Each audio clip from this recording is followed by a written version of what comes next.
Jihadis attack buildings and train stations and buses and concerts and parades and marathons and nightclubs and churches and synagogues and even mosques dedicated to the wrong sect of Islam.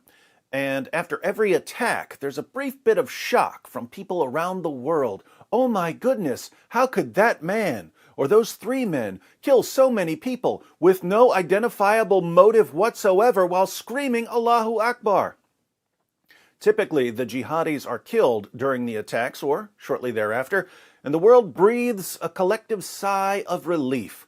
Wow, as tragic as that attack was, at least it's over, and the jihadis are gone. Since there's such a tiny minority of extremists, they must all be gone by now. Then, several years later, usually pretty quietly, the accomplices go to trial. That's when anyone who's actually paying attention realizes, wait a minute, you mean the terrorist who died had 10 or 20 people from his community helping him? You mean that when this guy decided to slaughter a bunch of people and he went to his aunts and uncles and cousins and told them what he was planning, they didn't tell him to stop? They didn't turn him in? They helped him? The BBC reports. A Paris court has found 14 people guilty of involvement in a series of deadly militant Islamist attacks.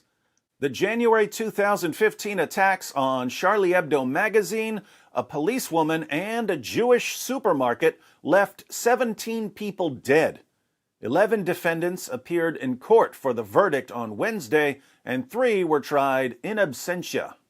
One of those not in court was Hayat Boumeddiene, the fugitive partner of Emedi Coulibaly, who was killed in the attack on the supermarket. Here's Hayat Boumeddiene, France's most wanted woman. Here she is, with a crossbow.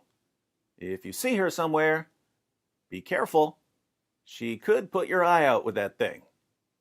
Boumeddiene, who fled to Syria a week before the attacks, was found guilty of financing terrorism and belonging to a criminal terrorist network. She was handed a 30-year jail sentence. The main defendant in court, Ali Reza Palat, was found guilty of complicity in terrorist crime and also given a 30-year jail term. I wish the BBC would state the sentence more accurately. Palat was sentenced to 30 years of prison dawa.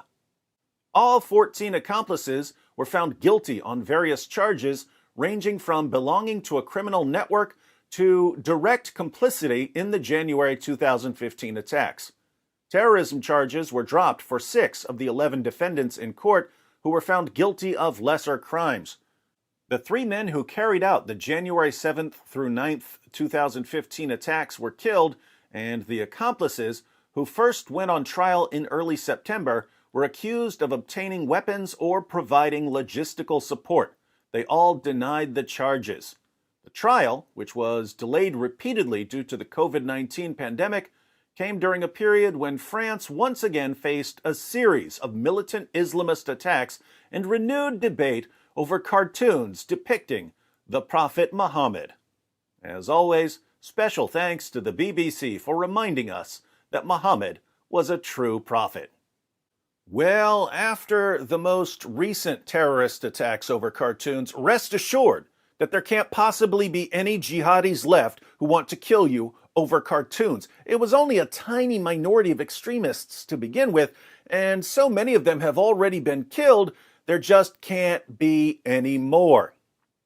It's a good thing, too, because if these attacks had had something to do with the religion of the jihadis, then we'd have to deal with these attacks over and over and over again. What a nightmare that would have been.